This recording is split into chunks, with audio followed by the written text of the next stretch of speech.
আসসালামু আলাইকুম রহমতুল্লাহি ওয়া দৈনন্দিন গল্পের আরও একটি ভিডিও স্বাগতম জানিয়ে শুরু করছি আজকের ভিডিও। আজকে আপনাদের সঙ্গে শেয়ার করব কিভাবে চিংড়ি মাছ পরিষ্কার করতে হবে, কাটতে হয় সেটি। এই জায়গাটাতে দেখতে পাচ্ছেন এইখানে কিন্তু নোংরা থাকে, অর্থাৎ যেই চিংড়ি মাছের পু করে সেই জিনিসটা থাকে। আর এইখানটাতে হচ্ছে একটা শিরা থাকে, যেই শিরাটাও কিন্তু অনেক মানুষই আছে জানে না এটা শিরাটা কীভাবে কাটতে হয়, এটাও অনেকে জানে না। তো অনেকেই আছে চিংড়ি মাছটা শুধু এই জায়গাতে যে একটা নোংরা থাকে সেই নোংরাটাই পরিষ্কার করে, বা গু থাকে এটাই পরিষ্কার করে, কিন্তু হ্যাঁ শিরাটা যে ওটারই অংশ বিশেষ সেটা অনেকেই জানে না। তো এখন যেটা করতে হবে, এইখানটাতে আমরা কেটে ফেলবো, চোখ থেকে যেই জায়গাটা থাকবে এটা আমরা কেটে ফেলবো। তো চলুন আপনাদেরকে আমি পরিষ্কার করাটা এবং কাটাটা দেখাই দিই চিংড়ি মাছটা। তো প্রথমে যেটা করতে হবে, একটা চিংড়ি মাছ আমরা এখান থেকে নিচ্ছি এবং প্রথমে আমরা একটা কাঁচি সাহায্যে আমরা একটা কাঁচি নিব, কাঁচির সাহায্যে মাছটাকে কাটবো।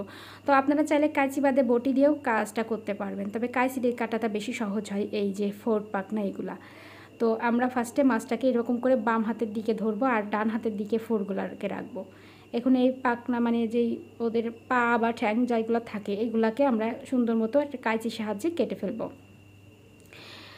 এখানে যে দেখতে পাচ্ছেন একটু একটু করে আমি আসলে একদম পুরো বুচি করে কাটবো না, কারণ সাধারণত পা পাখনা এগুলা কিন্তু খাওয়া যায়। বড় বড় চিংড়িগুলার কিন্তু পা পাখনাটা সাধারণত খাওয়াই যায়, কারণ ওরা কিন্তু ওই যে মানে ওদের যে মলমূত্র যেটা ত্যাগ করে এই জিনিসটা কিন্তু মূলত ওরা ত্যাগ করে হচ্ছে মাথার দিক থেকে।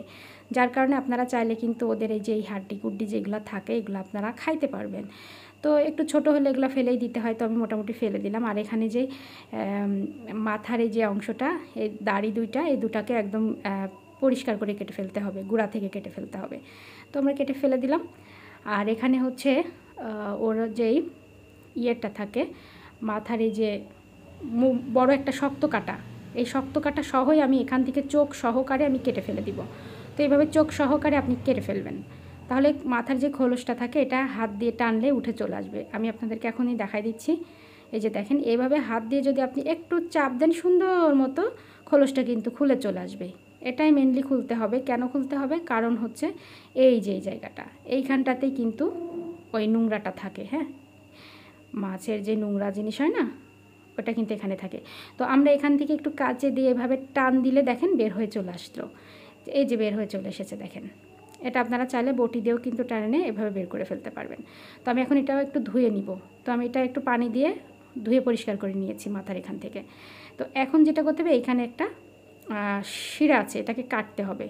তো খুব সুন্দর বৃষ্টি হচ্ছিল, আপনাদেরকে একটু বৃষ্টিও দেখিয়ে দিলাম। তো কাঁচি দিয়ে এই মাথার বরাবর আমরা একটু চিড়ে নিয়েছি।